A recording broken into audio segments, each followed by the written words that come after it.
एक समय शिवजी महाराज पार्वती के साथ हरिद्वार में घूम रहे थे। पार्वती जी ने देखा कि सहस्त्रों मनुष्य गंगा में नहा नहा कर हर हर गंगे कहते चले जा रहे हैं, परंतु प्रायः सभी दुखी और पाप परायण हैं। तब पार्वती जी ने बड़े आश्चर्य से शिवजी से पूछा कि हे देव, गंगा में इतनी बार स्नान करने पर भी इनके पाप और दुखों का नाश क्यों नहीं हुआ?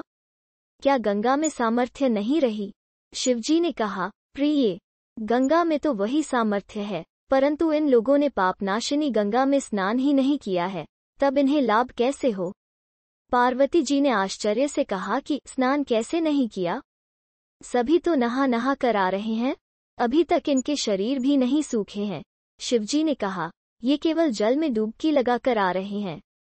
तुम्हें कल इसका रहस्य समझाऊंगा। दूसरे दिन बड़े जोर की बरसात होने लगी। गलियां कीचड़ से भर गईं। एक चौड़े रास्ते में एक गहरा गड्ढा था, चारों ओर लपटीला कीचड़ भर रहा था। शिवजी ने लीला से ही वृद्ध रूप धारण कर लिया और दीन विवश की तरह गड्ढे में जाकर ऐसे पड़ गए जैसे कोई मनुष्य चलता चलता गड्ढे में गिर पड़ा हो और निकलने की चेष्टा करने पर भी न निकल पा रहा हो। पार्वती जी को उन्होंने यह समझाकर गड्ढे के पास बैठा दिया कि देखो, तुम लोगों को सुना सुना कर यूं पुकारती रहो कि मेरे वृद्ध पति अकस्मात गड्ढे में गिर पड़े हैं, कोई पुण्यात्मा इन्हें निकाल कर इनके प्राण बचाए और मुझ असहाय की सहायता करे। शिवजी ने यह और समझा दिया कि जब कोई गड्ढे में से मुझे निकालने को तैयार हो तब इतना और कह देना कि भाई, मेरे पति सर्वथा निष्पाप हैं, इन्हें वही छुए जो स्वयं निष्पाप हो। यदि आप निष्पाप हैं तो इनके हाथ लगाइए, नहीं तो हाथ लगाते ही आप भस्म हो जाएंगे।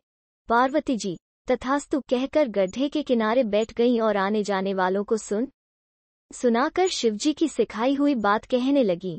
गंगा में नहाकर लोगों के दल आ रहे हैं। सुंदर युवती को यूं बैठी देखकर कईयों के मन में पाप आया। कई लोग लज्जा से डरे तो कईयों को कुछ धर्म का भय हुआ, कई कानून से डरे।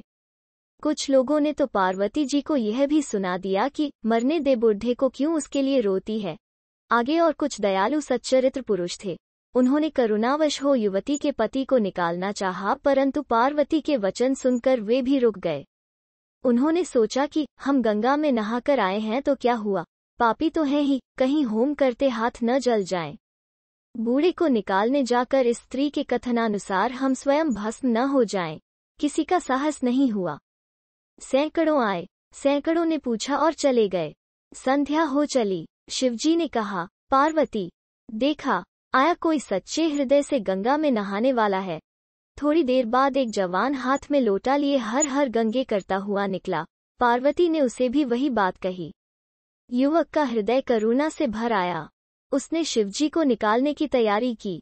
पार्वती ने रोककर कहा कि भाई, यदि तुम सर्वथा निष्पाप नहीं होगे तो मेरे पति को छूते ही जल जाओगे। उसने उसी समय बिना किसी संकोच के दृढ़ निश्चय के साथ पार्वती से कहा कि माता, मेरे निष्पाप होने में तुझे संदेह क्यों होता है? देखती नहीं मैं अभी गंगा नहा कर आया हूँ। भला गंगा में गोता लगाने के बाद भी कभी पाप रहते हैं? तेरे पति को निकालता हूँ। युवक ने लपककर बूढ़े को ऊपर उठा लिया।